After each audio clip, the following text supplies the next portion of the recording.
Good evening, everyone, and welcome to Reparations as Peacebuilding. We are very glad to have you this evening.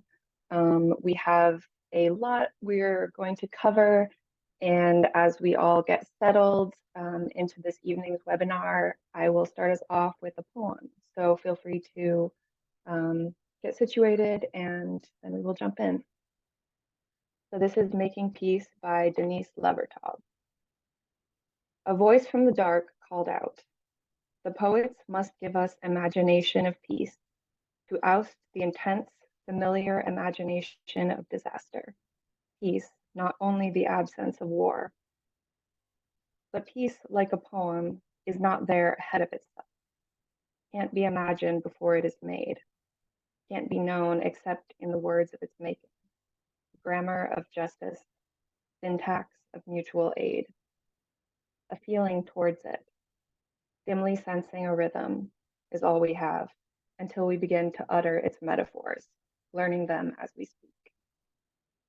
A line of peace might appear if we restructured the sentences our lives are making, revoked its reaffirmation of profit and power, questioned our needs, allowed long pauses.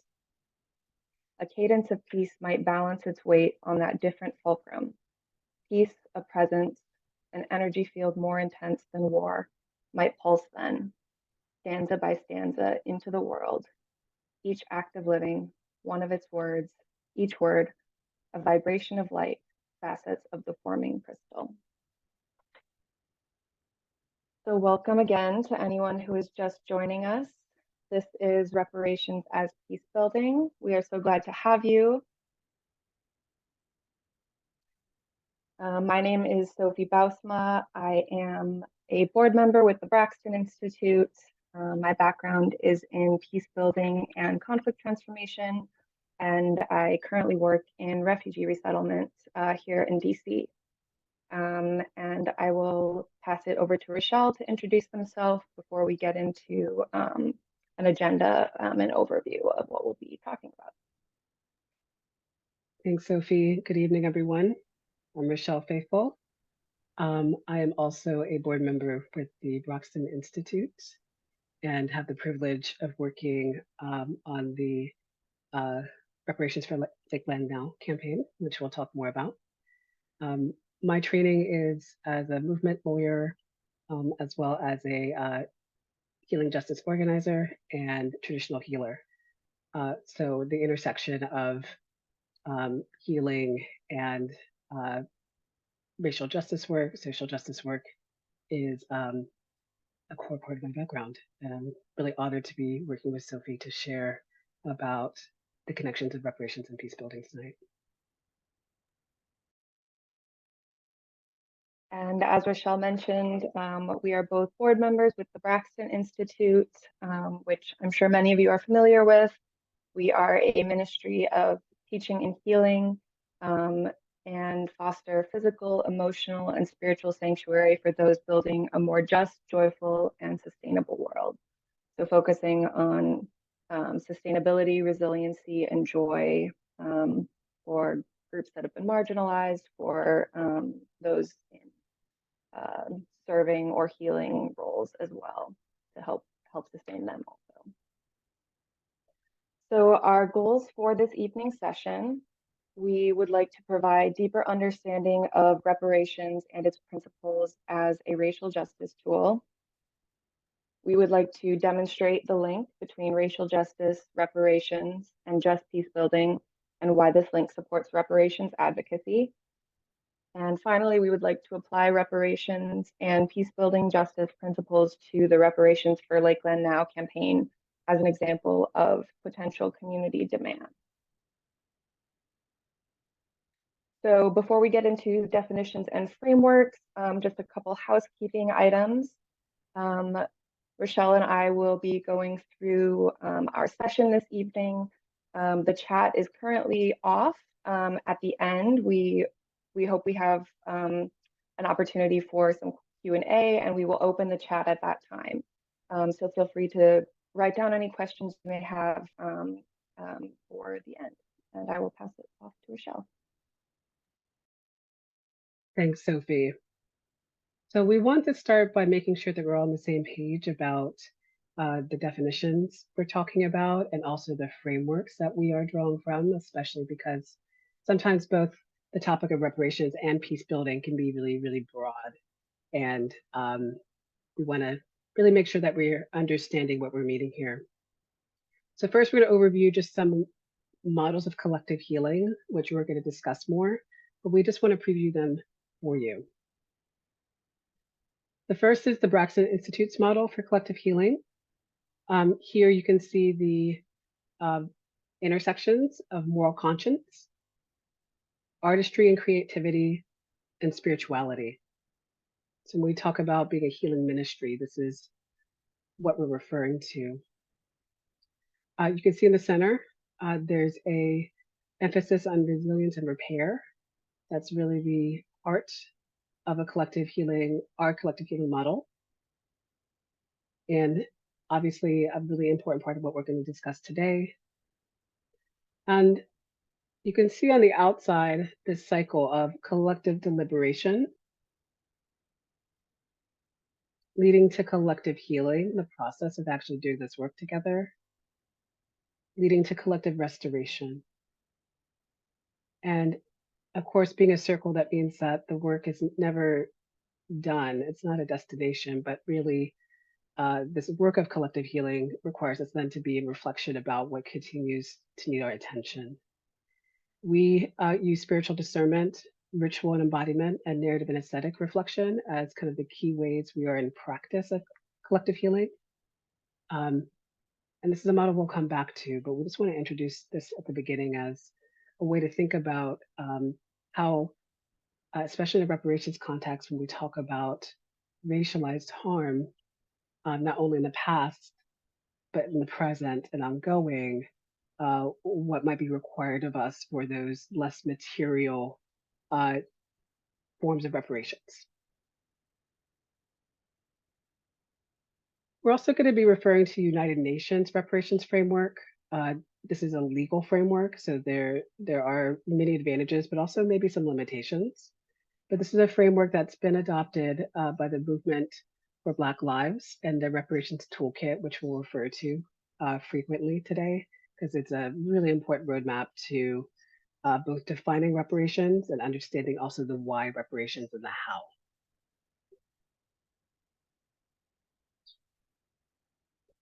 And last but not least, we have a number of peace building frameworks and definitions that Sophie will lead us through, including the importance of history and time in peace building work, including reparations work, describing different types of violence that we need to really understand so we can understand the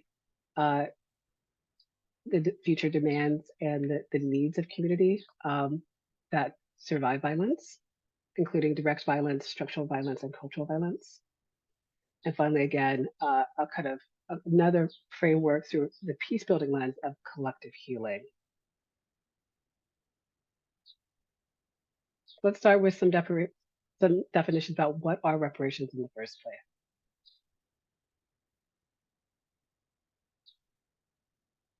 So again, our primary source here is the Movement for Black Lives Reparations Toolkit. You can find it online. It's just an excellent source to break down the intersections of racial justice reparations. So that's going to be our primary source as I speak about the definitions and framework.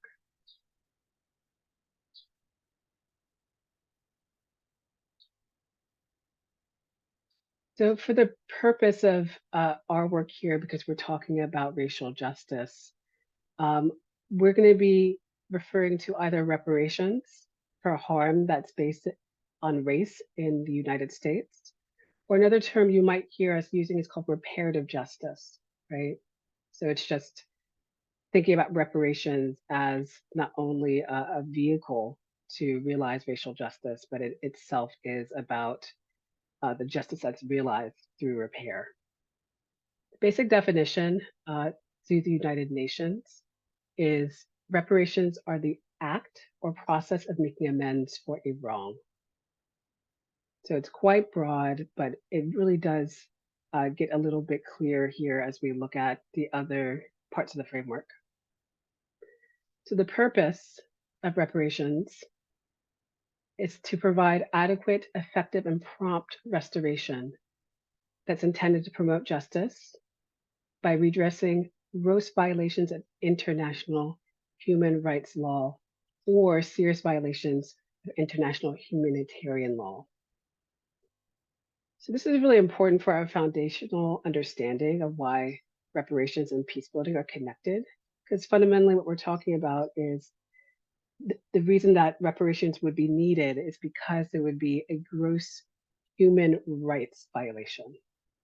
And sometimes we think about human rights violations to the most catastrophic events like genocides. But there are lots of other human rights violations that we experience and survive, including the United States, right? We have a long history of the civil rights movement of African Americans, of which many of those different phases of the movement were based on international human rights violations um, before the United Nations really existed, and then certainly in the more modern era.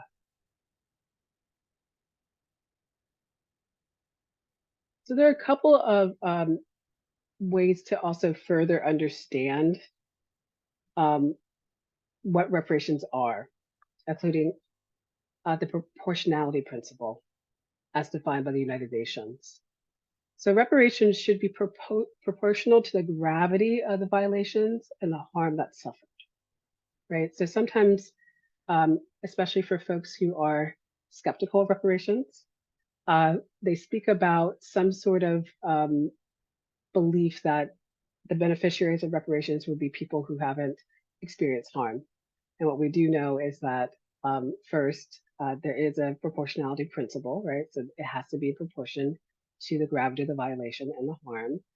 But also, we have to recognize that harm is suffered across generations. It's suffered across communities. It's not isolated to individual people. And even if we don't recognize that we have been harmed or that we have suffered, it doesn't mean that harm doesn't exist. But there's still kind of a general principle that whatever gravity of the violation or harm be proportional. And there's also some understanding of what an accountable party is. That is, who is responsible for making amends. And in accordance with domestic law, so United States federal law, state law, local law, and international legal obligations, a state shall provide reparations to victims for acts or omissions which can be attributed to the state. And in cases where a person or a legal person or other entities found liable for reparations to a victim, such parties should provide reparations or compensate the state if the state has already provided reparations to the victims.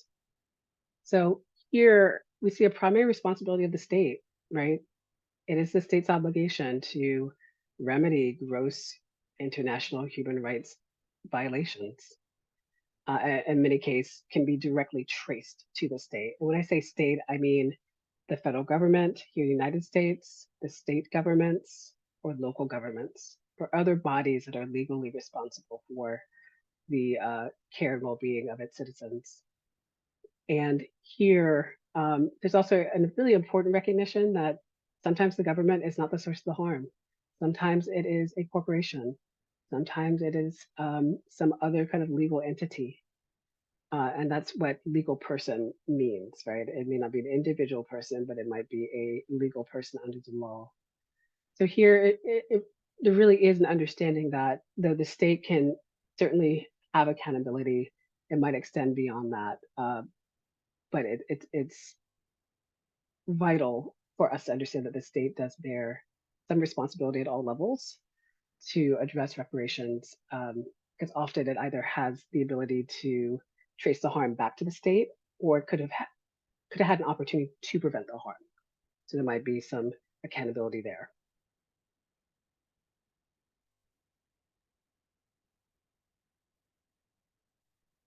So this is a really important part of the framework, the 5 conditions of reparations. So these are the areas in which we can understand what reparations actually are, like concretely. So let's go through each of these conditions. So first, when we talk about reparations, we talk about the secession or assurance or guarantee of non-repetition. Pretty much just means that the harm needs to stop, right? The gross violation needs to stop. And under international law, a state is responsible for wrongfully injuring people, has an obligation to immediately cease the act if it is continuing, or second, offer appropriate assurances or guarantees that it will not happen again, right? So for many of us who think about repair or think about um, trying to do healing work, this is probably a really familiar idea, which is you can't rebuild trust or actually offer a meaningful apology or really move forward unless folks are guaranteed that the harm is either no longer continuing or will not continue in the future. The second condition is restitution and what's called repatriation. So restitution under human rights law means to reestablish the situation which existed before the wrongful act was committed. So trying to make people whole, right, from before the harm occurred. In a legal context in the United States, usually this means that people are paid money, but it can have a broader meaning when we talk about reparative justice. It might mean restoring aspects of a community that existed before it was destroyed by the local government, for example. We'll talk more about, I should say destroyed. Some communities are destroyed, other communities are just really decimated. So we'll provide an example here at the end related to Lakeland, which continues to exist fortunately, but was deeply impacted by urban renewal. So restitution is a way to, all the ways in which a state can restore back what was taken. Repatriation is a very specific legal term. It means the restoration of freedom, recognition of humanity, identity, culture, livelihood, citizenship, or legal standing. So pretty much if there's a situation where folks who had like a legal status, like citizenship, that was taken away as part of the gross violation of international human rights law, that needs to be restored. In the US context, this is sometimes less important unless we're talking about reparations related to indigenous people or others. But it's important to know that these things do go together. One's like legal rights and statuses, as well as kind of the material ways in which folks need to be made whole. Third, the condition of compensation, which means the injuring state, institution, or individual is obligated to compensate for damage. And if damage is not made good by restitution, right? So there's some things that go beyond just being made whole again. There might be compensation that's needed for suffering that was inflicted. There might be compensation needed for specific forms of rehabilitation, for example. But this is kind of just a broader category of recognizing that sometimes it's being restored back to what existed before may not be enough to actually address the moral harm that took place, or even sometimes the material harm. Fourth, the condition of satisfaction. Satisfaction is part of full reparations under the international human law regime for moral damage, and this includes emotional injury, mental suffering, and injury to reputation, right? So these are all the ways in which we can be repairing gross international human rights violations or similar harm that's non-material, things that are harder to put our hands around, but are important to reparative justice. And we'll give some examples later because sometimes it can be harder to think about what those things are. But in some instances, committing to no longer continue the harm, restitution, and compensation do not bring full repair. So satisfaction is really needed. I'll also say satisfaction is also about how those who were impacted and harmed feel, right? It's about also making sure that they feel like they're actually made whole and that repair has been realized. Last but not least is the condition of rehabilitation. And this includes the legal, medical, psychological, and other care services that might be required. Um, this is really about looking in the future, what can continue to be healed and what's going to be required to support that healing. Sometimes that is legal support, sometimes that's medical support, and of course there's psychological and other kind of care support for especially communities that collectively experience a moral harm. So these are the 5 conditions of reparations. We'll come back to them to apply them later on. So one way to think about this that could be helpful is breaking into 2 categories of repair, so two modes of repair. So what we just talked about of the 5 conditions, we have material repair, right? All the ways in which resources, physical materials can support reparation work. That includes restitution that we talked about before, material ways to make the community whole again, restored back. Repatriation, again, that's usually like legal statuses or other kinds of recognitions that were stripped away and that can be restored. Third, the category of compensation, which we already mentioned, and then rehabilitation, right? All those things that can be paid for that support healing. In the second mode, we're looking at emotional, psychological, and moral repair. There's non-material, but deeply important and equally important, and some say even more important, ways in which repair is realized. The first is, again, succession and assurances that the harm stops and will not be committed again.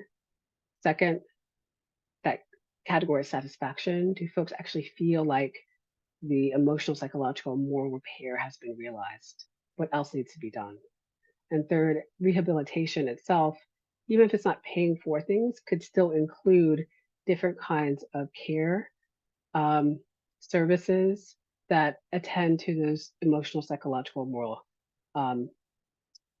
there's moral impacts that are experienced, especially in a community context. So I'm going to briefly describe what reparations are not, because this can be really important as we think about what reparations that we need to be demanding for and demonstrating are necessary. So reparations are not simply saying sorry or feeling bad while avoiding meaningful accountability. So we see this so often in the United States where there might be a public apology, there might be legislation passed. That's just a start. There really has to be all 5 of those conditions really met that we just reviewed to truly be reparations and reparative justice. Second, paying an individual Black person's bills. So this is popular, especially for folks who are engaged in social media. There are folks who are taking reparative steps, especially toward the impact, right, of this historic and ongoing harm to African Americans in the United States, especially in terms of economic deprivation. So paying one person's bills is great, but it really isn't addressing the collective harm that's taking place or fully taking responsibility for the impact of that harm. And similarly, donating money to Black institutions is a little bit better because it is, at least in the kind of this perspective, because we are looking at addressing the systemic harm that took place, not just individual people. But still, if you're not satisfying those other conditions, it's just really throwing money at the problem that's much, much, much deeper. So these are examples of what reparations are not. And this is an important and final distinction to make, that reparations is not divestment. Divestment from harmful institutions is a call to withdraw support from these institutions that harm Black people in this context, and chooses instead to redirect those resources to other places that are supporting Black people's well-being. Divestment is a really important call to action. There's so many exciting divestment campaigns that are underway. But reparations are, even though, again, we talked about they're not about like paying individual people, They're also not about just institutions, right? Because reparations are tracing very specific harms that impacted often communities, right? We're talking mostly at the community level. So reparations do require a specific form of repair to specific people, right? People's stories of what's actually happened to them, their families, their communities, and addressing those harms. And we'll talk about that again in the context of Lakeland, right? A real community for those of us in the DC area, right? Not far from many of us. And I've had the privilege of getting to know some people who have been impacted in Lakeland and Lakelanders who are still fighting for repair. So in our minds, both strategies are actually really necessary for our liberation and well-being, but they just address different things. Divestment's more at a systems level. Reparations a little more at the community level. And then of course, there's always repair to individual people as well. So here we're going to transition to thinking about, okay, we have a solid understanding of what reparations are. Let's talk about peace and peace building so then we can draw the connection. So Sophie, I'm going to pass it to you. Thank you, Richael. Yeah, so as Richael mentioned, we're going to continue with definitions as peace is a word that, we hear and we use a lot, peace building, not so much. But the way we define peace will very much impact the way that we understand what peace building is. So there are two ways that we can think about defining what we mean by peace. So first, there's negative peace, which I think is what most of us think of when we use the word peace. And if we use the dictionary definition of peace, it is freedom from disturbance or tranquility, calm, peace and quiet, stillness, or a state or period in which there is no war or a war has ended, lawfulness, order. So maybe there is no overt fighting, maybe there's no, overt person-to-person violence, but that's all we really know about this type of peace. In contrast, positive peace includes that state of negative peace, but it also includes a sense of wholeness in relationships and, very importantly, just structures and systems in that society. So you could have a society that's, on the surface very calm and quote unquote peaceful, but if there are underlying injustices and issues in the relationships people have with each other, that's not truly a positively peaceful society. So positive peace societies reflect a culture of peace and justice when they address the needs and rights of all people, rather than seeing culture as static. Building the capacity for a just peace requires people to know how to take responsibility for shaping their culture and all of their society's architecture, including structures, institutions, policies, and organizations that support it. So as we define peace, moving forward, we're going to be using positive peace for peace building. When we speak of peace building, we mean positive peace. So underlying structures and needs and rights of all people need to be met in order for it to be considered truly peaceful. So peace building then is essentially any work that will bring us towards positive peace. So it encompasses a wide array of approaches, a wide array of focuses. It can be very interdisciplinary. There's lots of different levels and angles through which you can approach building peace. A few elements that are sort of key to peace building. As we mentioned, it seeks to prevent, resolve, and heal patterns of direct and structural violence. So again, looking at violence in different forms. As Richael mentioned earlier, we'll get into that in a little bit more detail a little later on. but we want to be looking at the ways that we not only respond once violence has happened, but how do we prevent violence from happening, and how do we heal after, we've received those assurances, as mentioned in the conditions of reparations, that the harm has ceased and that they won't happen again. Another element is that peace building empowers people to foster relationships at all levels that sustain them and their environments. So this can mean it can mean interpersonal relationships, but as as with reparations, it more generally means on a community level, society level. So relationships could be between different communities. It could be strategic relationships. So maybe, how can we connect with different groups, organizations, government in order to create a more just and positively peaceful environment in society. So looking at the relationships as well as the structures. And then finally, peace building requires an ethic of interdependence, partnership, and limiting violence. So humans are interdependent, and the unmet needs or rights of any individual or group ripple outward and affect the whole of humanity. So it acknowledges that we are connected, and our lives and our societies impact one another, and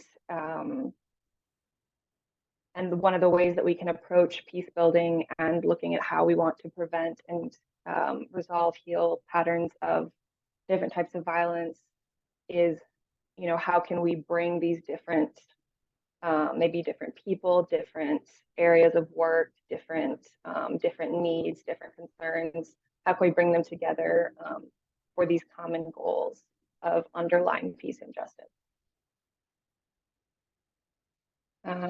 So Richael will take us into reparations as peace building, and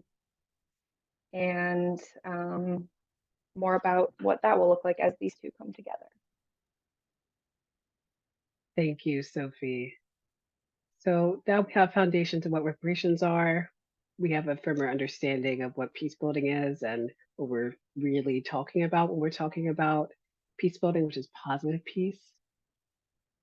So we're going to start bringing these two frameworks together because it is an intersection that already exists, but seldom gets talked about in a reparative justice context. So reparations, especially within what we call white dominant culture in the United States, in which whiteness is the standard, really stigmatizes reparations as being divisive and unfair, as if those who have experienced harm haven't either experienced the harm or are not still living the repercussions of that harm, or simply just an unwillingness to devote resources toward repair. So we argue that reparations is actually a really important vehicle to remedy injustice and restore those impacted by injustice. It's only controversial insofar that it is defined by those who are unwilling to acknowledge that the injustice is taking place. And some people also have some critiques about the accountability. They do not feel accountable for the harm that's taking place, even though we know systemically and institutionally there's certainly very specific beneficiaries, right, of harm that's taking place, especially at a community level. When we go back to when we hear coming up speak about Lakeland and the accountable institutions, we can really see who has benefited from the decimation of that community. Peace and justice in the United States is not possible without satisfying the conditions of reparations, right? We continue to see the many impacts of ways in which very specific practices, right, including urban renewal, have in many cases wiped out entire African American communities, and other cases significantly impacted them. So to think that the rebuilding of those communities or the racial erasure of those communities can simply be ignored, and for us to have peace and justice in the United States just does not follow, right? So um, not only is this a justice issue, we see this as a matter of peace. We also want to recognize that reparations outside the very narrow politics of the United States is really a global phenomenon. Reparations is not necessarily that controversial, right? Because there's an ability to acknowledge harm that's taking place. And the United Nations framework exists to address those harms that range from different actions that have taken place across the world. And the United States is not exceptional. So part of our understanding of reparations is that it is a form of peace building, right? If peace and justice are linked together in the ways that we described, when we are working toward reparations, we are also working toward peace. And both acknowledge the true purpose of realizing meaningful, lasting change, restoration, and transformation that can take place not only in the kind of geography of what something has occurred, but also in the United States and beyond. I'll mention one other thing here too, is that some folks already understand the rich history we have in the United States, especially through the modern civil rights movement, of making reparative demands with peace building. Probably the most famous is we think about the practice of nonviolence, which we know was also kind of co-developed from movements in India. But both of those struggles and the civil rights movement that continues to try to address racial justice today really is rooted in the belief that to remedy violence, we have to be moving toward peace and ask the question, what does that require? So we already have that rich tradition of linking reparative justice and peace building, even though we may not always describe it that way. So Sophie, I'm going to pass it back to you to talk a little bit more about those links between reparations and peace building. Thanks, Richael. So as we look at how reparations and peace building are connected, first we wanted to mention that reparations can be thought of as a vehicle for racial justice. So reparations for racialized harm is a vehicle to address specific harms to specific people. For example, the Lakeland community in Maryland, that we'll get into in more detail later. Reparations is an important vehicle to end ongoing harm, cessation, as we discussed, and address past harm, material and non-material modes of repair. Again, making sure that the harm has actually stopped, and that all of the types of harm have been addressed in the response. So we can think of reparations as one way towards racial justice. So you could also think of changing laws and policies as a bus, and all these vehicles create racial justice or peace within a multiracial society. So similar to peace building, there are many ways that we can move towards positive peace, towards racial justice, and reparations is a very important piece of that. Also, reparations already contains different forms of peace building within it. So the overall goal of racial justice, as well as peace building, is to address the needs and rights of all people. In the case of the United States' relationship with African descendants of those who were enslaved, address the needs of these people and their communities. So again, specific reparations for specific harms. Cessation, the first condition of reparations, is a form of positive peace building or mitigating further harm, even if it doesn't address the underlying direct causes. So positive peace also includes that negative peace. So we also want, direct violence and direct harm to stop, in addition to addressing underlying causes and building something different so that it doesn't happen again. And then reparations, the fifth condition, is an example of just peace building or establishing means to address structural elements of harm. So again, these five different conditions of reparations, they each address different pieces of peace building and the areas that peace building addresses. So to go into a little bit more depth, we have three key peace building frameworks that can help us understand the importance of reparations. So in this model, it's a very robust model. There's a lot going on here, so we won't go too much into every aspect of it. But in particular, I want to draw your attention to the lower portion of this model, the horizontal line where we have a timeline essentially. So in peace building, the role of history and time is very important. So supposing you're looking at a specific instance of violence or conflict, one of the first things in peace building that you would do is you would go backwards and determine what are the roots of this issue, this event, where did it come from, where are the people involved, what are their timelines, like what are the important markers that they refer to when they understand this issue. And so that's really a key piece of understanding where you're coming from, which will then directly impact and guide where you go moving forward. So, and as we know, issues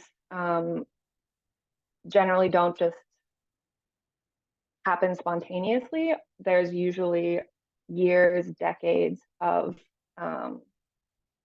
influences, of structures, of events that lead up to specific, whether that's a specific instance or an event or a longer term injustice, but those things develop over time, and so it's not only in the immediate present that it matters what happened, but what happened in the past.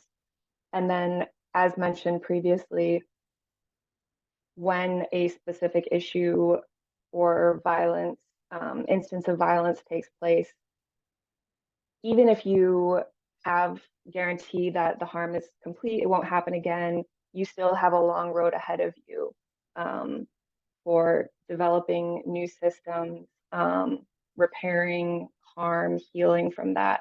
So the importance of time and looking both backwards and forwards is really important. And as Richael mentioned, some of the maybe stigma around the concept of reparations, people say, well, things happened in the past. That doesn't, what does that matter to today? But, these things, well, for one, there's lots of things that are, that have not stopped and that are continuing to cause harm, but things from the past, continue to have influence on the present. So including that as part of the discussion is really important. A second key peace building framework that will help us understand the importance of reparations is different types of violence. This is one model developed by Johan Galtung, a peace researcher, and there are, I'm sure, many ways that you could sort of differentiate different types of violence. In this model, violence is divided between direct violence and indirect violence. So direct violence meaning in the sense that you have a more direct line of maybe who was responsible, or there's a more evident connection between maybe the perpetrator and the victim. And we often see this as, physical acts or things that are very observable in a very explicit way. So that could be police brutality, war, destruction of property, assault. So um, very specific, generally more physical acts of violence. And then indirect violence also has obviously major impacts, but the perpetration can sometimes be more spread out and come from a lot of different places. It can sometimes be a more winding route to how a certain event has a certain impact. Apologies for the layout here, but some examples we have of structural violence would be things like environmental racism, so the Flint water crisis, or Standing Rock, building a pipeline through an indigenous community, redlining, apartheid. So these are systems that are set up to that cause harm, that disadvantage groups of people, and that cause violence through these structures and systems. And another form of violence that is addressed here is cultural violence, which in this case refers to the beliefs or mindsets that people hold that allow them to justify direct violence and structural violence. So we might see this in glorifying histories of war and colonialism.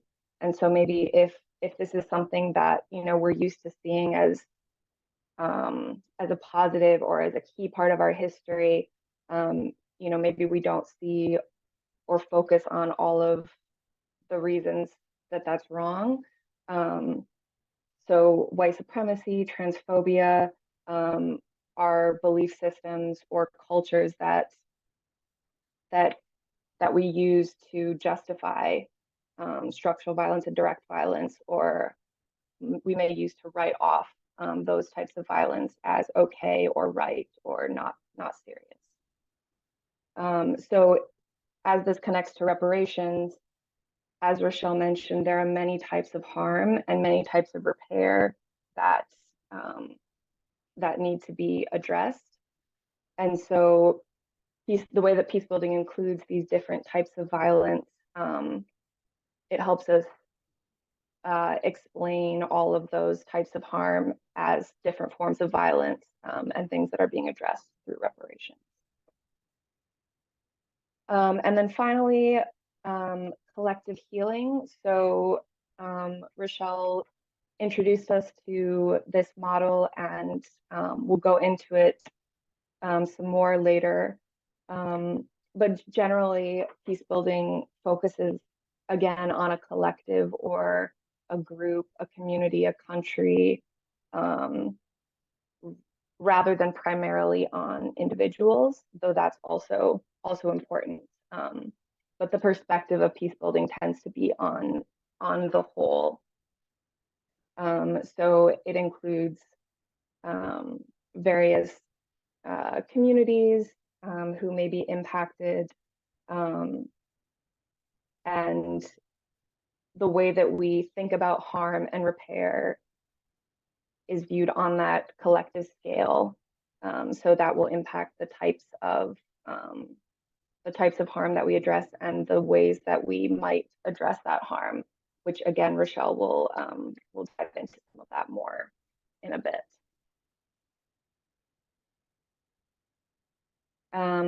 We're going to move into an application, so connecting the portions we discussed on reparations, on peace building, how they overlap, to how that connects with the Lakeland community in Maryland.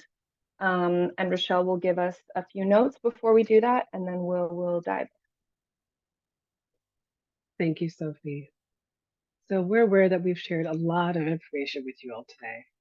And our intention is not for you to necessarily absorb everything right now, though I'd want to acknowledge that many of you all are already doing this work. That's probably just a matter of making some further connections for you.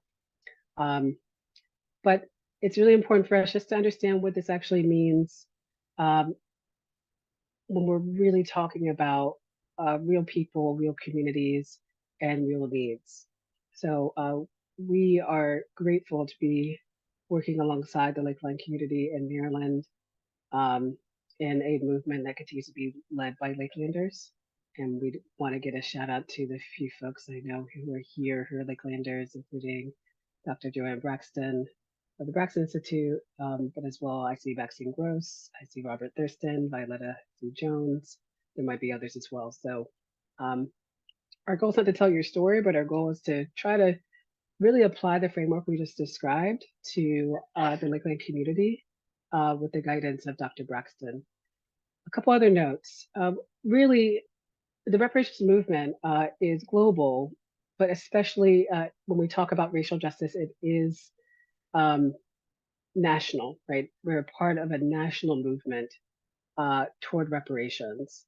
And that's following the leadership of many, including Linda Mann with the African American Redress Network.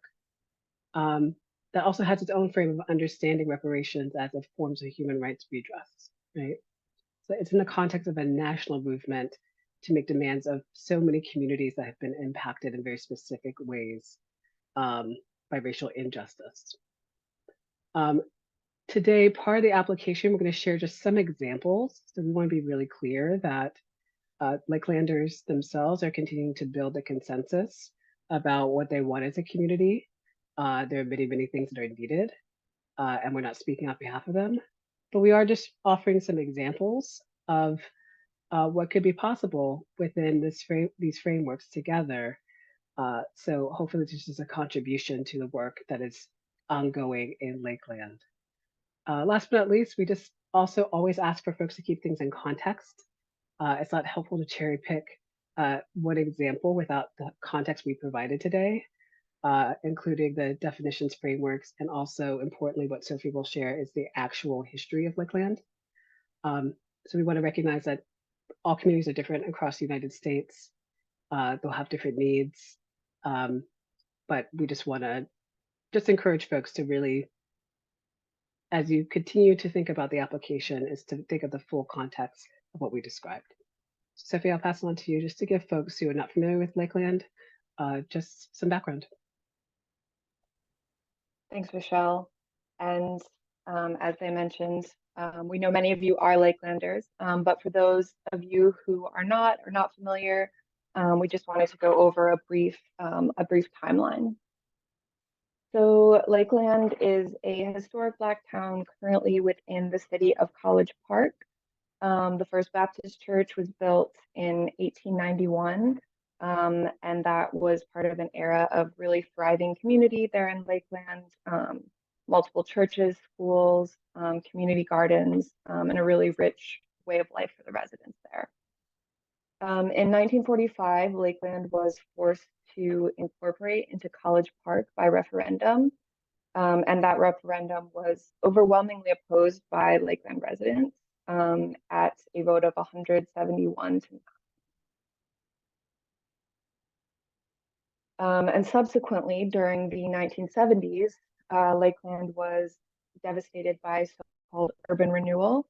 So that led to 2/3 of the community being displaced from their homes being destroyed. Promises that were made by the city were not kept. And it led to, again, just a destruction of what it had been before this occurred. So in 2020, in response to decades of activism by legacy Lakelanders, as we see here, this is a photo from, I believe, the 70s of Reverend Braxton, Maxine Gross, their parents fighting urban renewal. So the city of College Park publicly apologized and established a restorative justice commission. So we have an excerpt here of the statement from the city of College Park. And over the last few years, despite the Restorative Justice Commission's establishment, barriers and other factors have stalled and slowed this work. As Richael mentioned, the Braxton Institute has been honored to lead this Reparations for Lakeland Now campaign, which is, again, one piece of the work for reparations in Lakeland. So we are sponsored in this campaign by the Decolonizing Wealth Project. Their national campaign with this funding is the Case for Reparations. And so our specific campaign through the Braxton Institute is Reparations for Lakeland Now.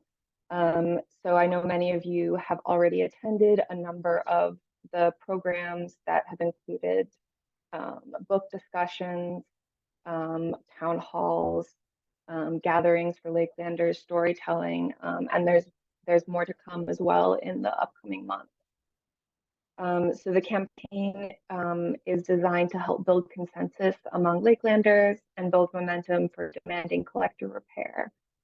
And so Richael will give us some more information on what that could look like. Thanks, Sophie. So, as you mentioned, in 2020, there was some initial steps toward repair that included an apology, the establishment of the commission. That's really the beginning, right, of all the 5 conditions that we described. So we're going to provide some additional examples of what other demands could exist if we use the 5 conditions of reparations from the Movement for Black Lives reparations toolkit that we discussed. But the core demand is this: put it back. Put it back. There are a number of very specific ways in which legacy Lakelanders have described what needs to be restored. So in the words of a legacy Lakelander, the city of College Park and Park and Planning took away our beloved community. We asked that what was taken be returned. Lakeland was our beloved community, a healthy urban habitat where our core values were served and enriched: love for family, care and trust among neighbors, safety and nurture for all children, respect and loving support for our elders, self-empowerment and community building through sharing our skills and resources for the common good, as well as spiritual and moral foundations that were taught and embodied.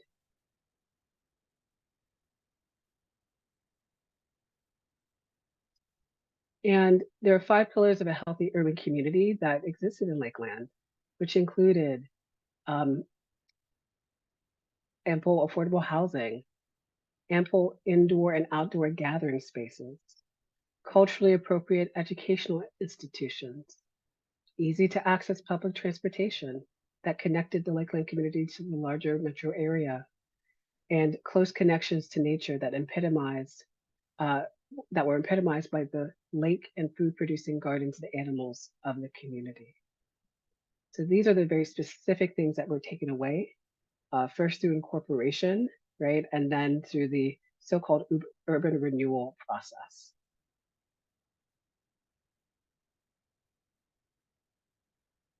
So we're gonna kind of do a match of different elements that could be part of a campaign or set of demands that are made in a place like Lakeland. First, we're going to review the types of reparations that might be demanded for. Second, describe the mechanisms for repair. Third, talk about the targets, those who have the power to decide and implement the repair. And in the reparations context, these are also the people who are the accountable parties. And for the beneficiaries, those who would receive reparations because they are connected to the Lakeland community. So I'm actually going to start a little bit backward because some of these questions are a little bit clearer than others.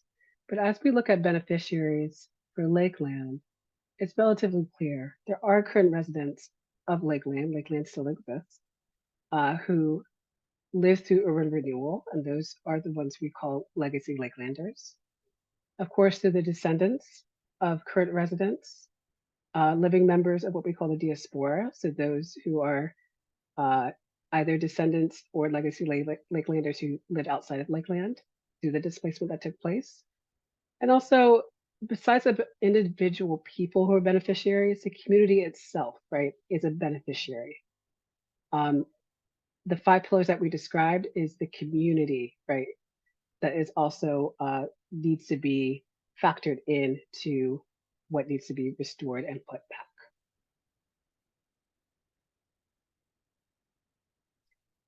So let's talk about the first element, succession, excuse me, maybe that, succession, assurances, and guarantees for non-repetition.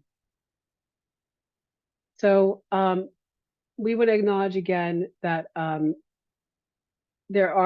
going to be talking about these other parts of the campaign. There's still consensus is being formed among politically engaged Lakelanders about what they want their primary mechanisms and targets to be. But the Braxton Institute, alongside the Restorative Justice Commission, have already begun public education events to better understand reparation models and how other communities have also responded to similar devastation, right? So we are providing examples that help further that public education process and can inform what might be possible. So again, even though Lakelanders want a version of secession and the assurance from College Park and the 2021 legislative apology and establishment of the Restorative Justice Commission, there's much more that can be done in terms of positive peace, even under this condition. And what we mean are a few examples.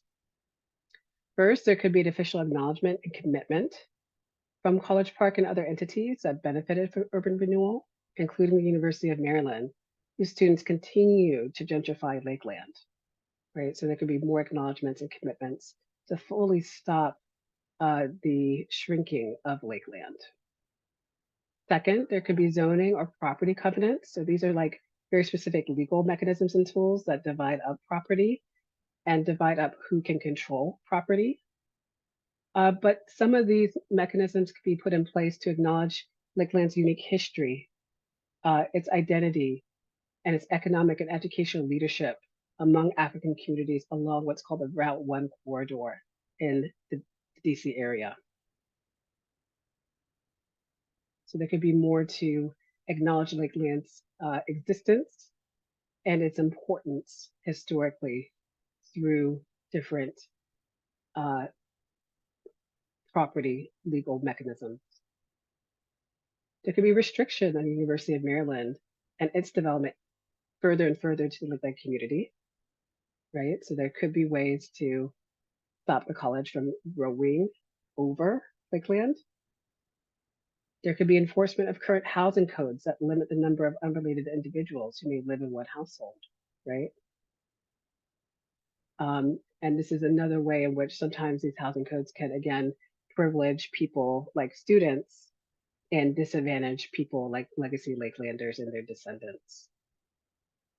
And finally, regulation of parking restrictions, according to the collective stated needs of Lakeland residents, makes it more difficult for families to visit loved ones and maintain those community connections. So if you can paint a picture of what's happening here at Lakeland, right? You have a college that continues to grow and encroach on Lakeland.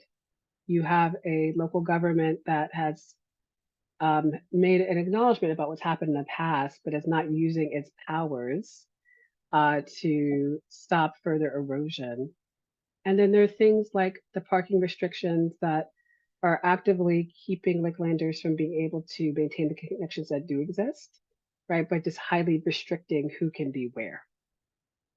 So even though these things feel like little details, these are really like legal mechanisms that really make a difference about how a community can actually be restored and come back together.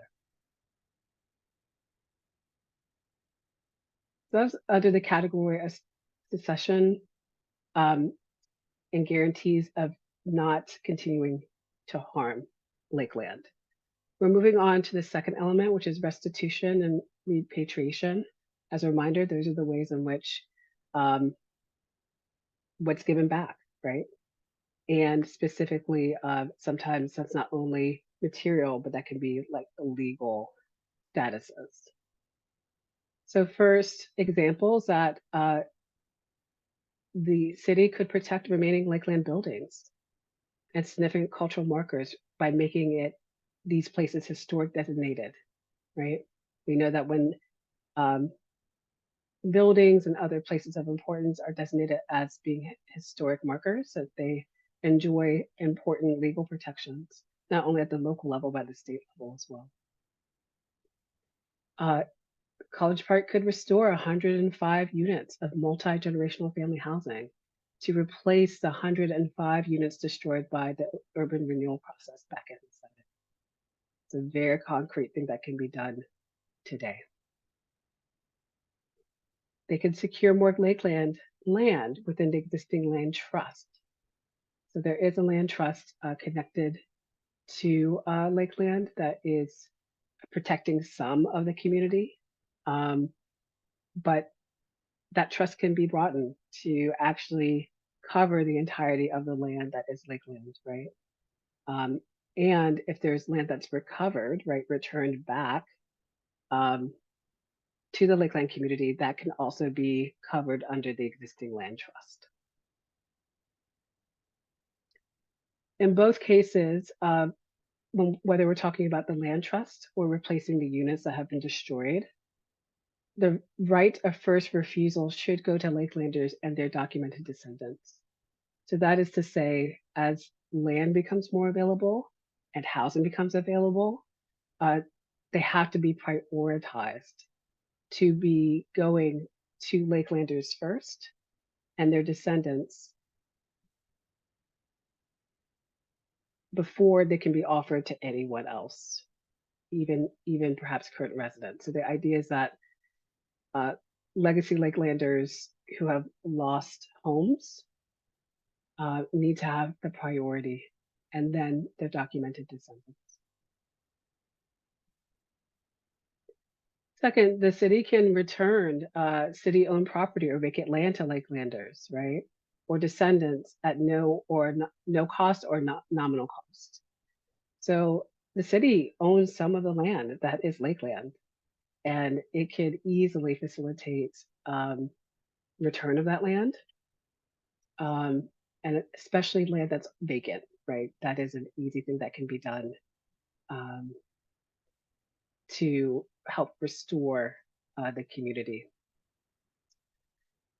The city can also improve access to Lake Artemisia at Lakeland, which is the lake that was described as one of the 5 pillars that made the community so healthy. And it can reestablish retail businesses and services, right? So really actually making investments to renew the community. So it can return back to the kind of thriving home that consisted not only of residential community, but other parts of the community as well that were destroyed through urban renewal. And finally, it could provide pathways of return for Lakelanders, especially those in the diaspora, who wish to live somewhere in the area, even if it's not the Lakeland community in College Park. So those are opportunities as well. Another pillar is compensation. So here are some examples of ways in which Lakelanders could be compensated. First, there can be an extension of compensation, what's called compensatory damages to living Lakelanders. So again, this is just a recognition of the suffering that has taken place that can be materialized, both for specific losses, but also the communal material losses that were experienced, as well as emotional distress. So those are actions that can be taken by the city to try to pay for some of the material losses in addition to land and some homes. And another example is the establishment of tuition-free educational opportunities for impacted Lakelanders and their descendants for state colleges and universities. So if you can imagine when your home and community is decimated, right, it really interrupts people's life trajectories, people's life plans. as well as where they're living. So being able to allow Lakelanders and their descendants to be able to get educational opportunities that they may have been deprived because of the impact is critical. Okay, we have two more categories, including satisfaction. So here we come back to some of the moral, non-material repair that can take place. And we return back to the Brax Institute model for engaging moral injury and collective healing. So first, we look at ritual embodiment and spirituality. There could be an annual ritual that acknowledges the devastation of Lakeland and celebrate its shared dedication to repair and restoration, right? So it's a ritual that's not only about loss and grief, but it's also about celebration and future. And this can be a collaborative effort with the two remaining historic churches that exist in Lakeland, one of which I was able to attend earlier this month. Under narrative and aesthetic reflection, there could be investment into a public truth and reconciliation process or a restorative justice process, right? There's been work toward those ends. There could be the establishment of memorials and murals in Lakeland to help teach people or remind people of the history of this community and what its future might envision. And finally, under moral conscience, the city could support and fully fund youth and adult education programs about what happened around urban renewal and its impact on Black communities across the US that includes Lakeland, right? So there could be an active education to invest into communities so they understand their experience, but also how their experience is connected to so many African American communities in the United States. And last but not least, rehabilitation. With Lakeland, the city could support community healing sessions to address not only past harm, but current harm that exists, and also hold community visioning sessions to facilitate the articulation of the future of Lakeland. So that could be a participatory process, especially for legacy Lakelanders, members of the diaspora, and descendants who are politically engaged. And last but not least, there could be the formation of just peace-building circles. And these circles can be dedicated to learning and advocating for long-term ongoing community repair in Lakeland, right? Often, this work of reparations is driven by a dedicated, politically engaged group. But the more that folks can be invited and have pathways to inform what Lakeland will be, is a form of peace building that can be facilitated by the entities that have caused harm. So we just described very quickly a range of different, very specific demands that could be made under the 5 different conditions in Lakeland in particular.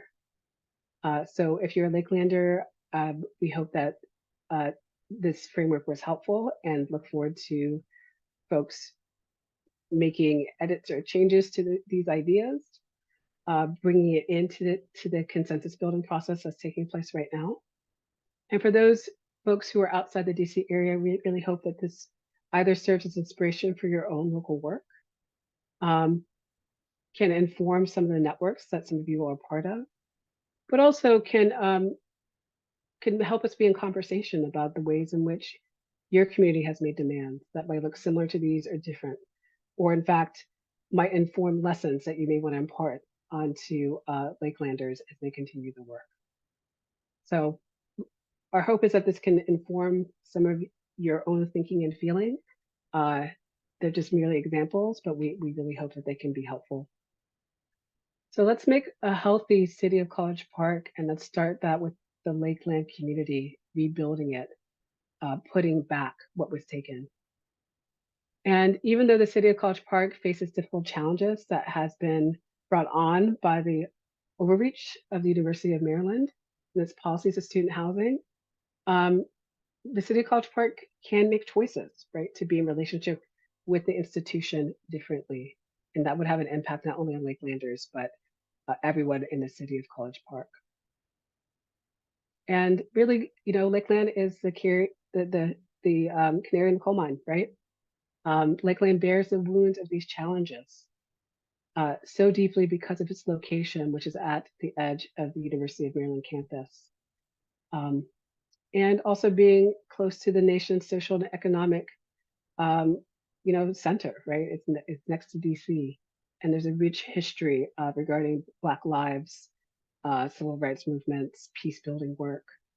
So Lakeland is, proximate to so much that has transformed in the United States, but also is far enough away, right, to potentially be a forgotten community that is still fighting for uh, the ways it needs to be repaired and the wounds that they have suffered.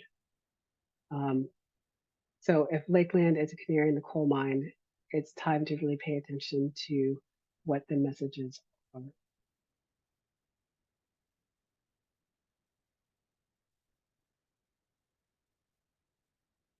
And I want to make one last kind of comment about beloved Lakeland in the words of a legacy Lakelander, a cherished past and a bright future. Um, uh, this is of like a love letter to Lakeland. A loved one remains part of a continuing, growing, and changing family system. The Lakeland of old is remembered and cherished. We are moving forward with those long-term residents who remain in the remnant of Lakeland, those descendants who wish to return, and the new beloved Lakelanders making their homes here and dedicating to investing in the restoration of a beloved community. So that is the vision of a bright future for Lakeland. We want to acknowledge some additional resources depending on where you are. We're lifting up the African American Redress Network, as we mentioned before, with its own human rights framework. The National Reparations Movement also includes First Repair, which is another organization where we've participated in conferences and national convenings, and the National Coalition of Blacks for Reparations in America, and COBRA as another resource for folks who might be beginning this journey or need more support in this journey. And for those of you who are local to the DC area, we encourage you to learn more about the Reparations for Lakeland Now campaign if you're not already a part of it. You can go to the Bouwsma Institute website, Lakeland Reparations, to see more of the events that are coming and take action.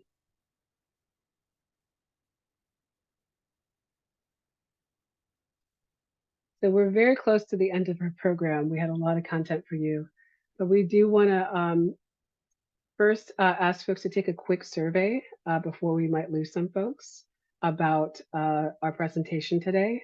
And then we can reserve about 6 to 8 minutes for question and answer before we close. So Sophie is going to include a survey that should appear to you soon. It contains 7 quick questions. So we're going to pause here for a couple minutes to allow folks to fill out the form. So thank you in advance.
Thank you for working on those surveys. We're going to pause for another 2 minutes to allow a few more folks to submit. Thank you so much. We value your feedback.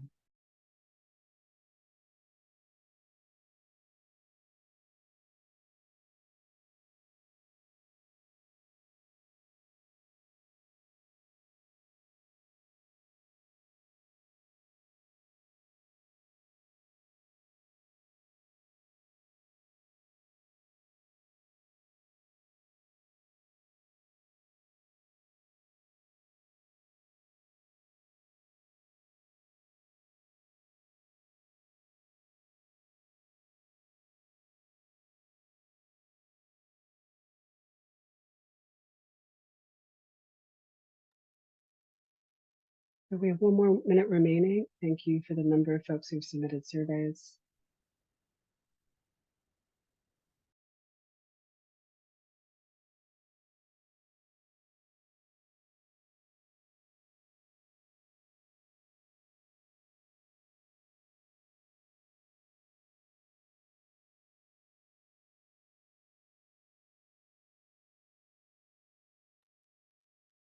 Thank you so, so much for your feedback. It means a lot to us to improve future programming. So we do want to reserve a few minutes now to have a couple questions that we can hopefully answer or comments. So at this time, we have opened the chat. It's now enabled, and we will be grateful to receive any questions you might have.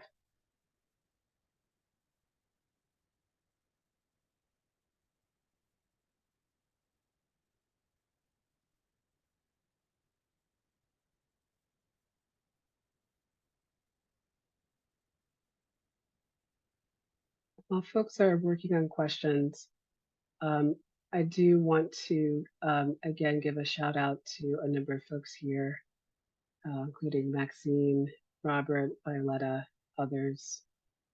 So thank you for being here.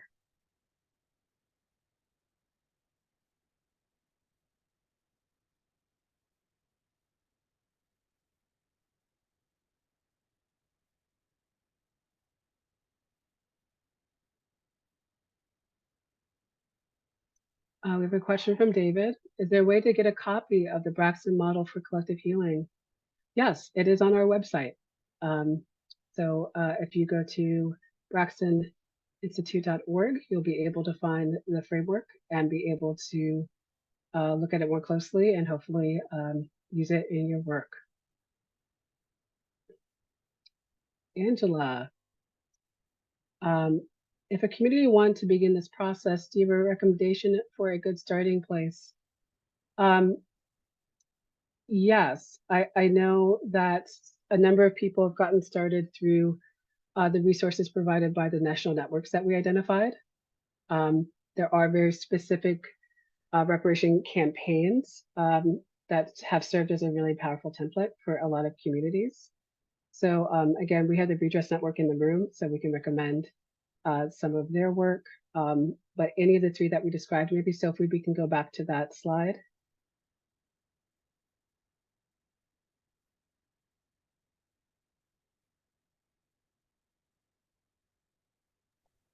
Sorry, could you say the slide again, Richael? Oh, you were there with the national organizations. Oh, gotcha. African American Redress Network, First Repair, and the National Coalition of Blacks for Reparations in America provide really great resources.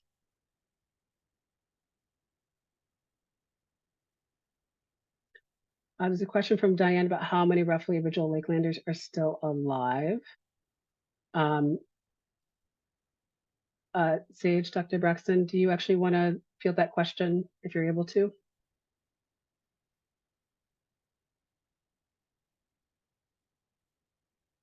Hundreds and descendants. And part of the ongoing work of the commission and its colleague partners, which include the Braxton Institute, is documenting the identities and whereabouts of Lakelanders and their descendants. So we'll be able to give a more precise answer once the commission, and especially the work of our community genealogist, Violetta Sharps-Jones, is a little further underway. But we're looking at census records and property records, and we have a genetic genealogist standing by to help us answer any questions of controversy regarding who may or may not be a direct lineal genetic descendant. Thank you, Dr. Braxton. Can we actually ask you to field another question, which is, what has helped sustain continued movement toward collective healing over the years for Lakeland legacy folks? Welcome, Dr. Elizabeth Gordon and our friends in Seattle. Reverend Dr. Elizabeth Gordon is a minister in the United Church of Christ in the Seattle area, involved in the reparations work there. I believe our faith and our values, the unlimited love that Lakelanders felt and experienced as we lived in a community where we all felt safe and we experienced respect for one another, reciprocity, and care for each other and our environment, has been a powerful medium, along with the work of the ministers of the churches, including Reverend Coakley and Reverend Coakley, who are on with us tonight at Embry AME. These community institutions which have survived have helped folks restore their faith and keeping on, even when the days were perhaps not so bright. So similar to what we see elsewhere, the magnetism of unconditional love and beloved community has sustained us, not only in hard times, but in joy, always in joy, even when we were moving through difficult times. So sustainability, resiliency, and joy is part of the name of the Braxton Institute because of Lakeland. Thank you, Dr. Braxton. I'm going to address two questions together very quickly before we close, because I think they're important questions. We had a question about, can we really have justice on stolen land? There's been genocide, enslavement, and land theft. And also a question of, why would the city change direction from the university and empower a Black community? That's diminishing, even noting that the two churches have separate relations today. I interpret those questions of like, why should we do this work, and is it worth it? And what I can say is, I've been inspired as I've gotten more involved in the reparations movement by hundreds of communities in the US, Black communities, that have been able to develop campaigns and use education and political engagement to really pressure folks to do the right thing, right? So we have people actively doing that work and are winning and succeeding. And I believe that Lakeland wouldn't be an exception. And the question about, can we really have justice given all the harm that's occurred? I think that's an important moral question. Here at the Braxton Institute, we answer yes. And even if that is a difficult struggle, even if it's unclear about what the benefits will be now, we do trust that in generations forward, that this work is going to be meaningful and that we will be good ancestors to say that we have done this work toward justice. Especially as we think about our lineage and the ways in which it's important for our children and our children's children to know that we existed, we survived, and we continue to fight for our sovereignty. So as we close today, we just want to thank you all for being here. We know there was a lot of information, but we hope it's help inspire, ignite, and maybe even positively agitate you toward more action. We hope that we provided a deeper understanding of reparations and its principle as a racial justice tool, that we demonstrated the link between racial justice and reparations, and how just peace building and positive peace support reparations advocacy. And we hope that our application to Lakeland can inspire some more ideas as the community builds its consensus. But I will say that the win in 2020 and 2021 is significant to even have an acknowledgement. And there's a lot more that can be built from there. We want to just mention that this program is provided by the Bouwsma Institute for Sustainability, Resiliency, and Joy. Please consider supporting our work. We could not do this without the support of both the material support, but also lots of community support in this work. So we would love to connect with you in whichever ways that you can to make programming like this possible. Again, gratitude to Dr. Joanne Braxton, Maxine Gross, Robert Thurston, Violetta Sharp, and others who are Lakelanders here today. And we are excited to continue to build this campaign and build this work. Thank you so much.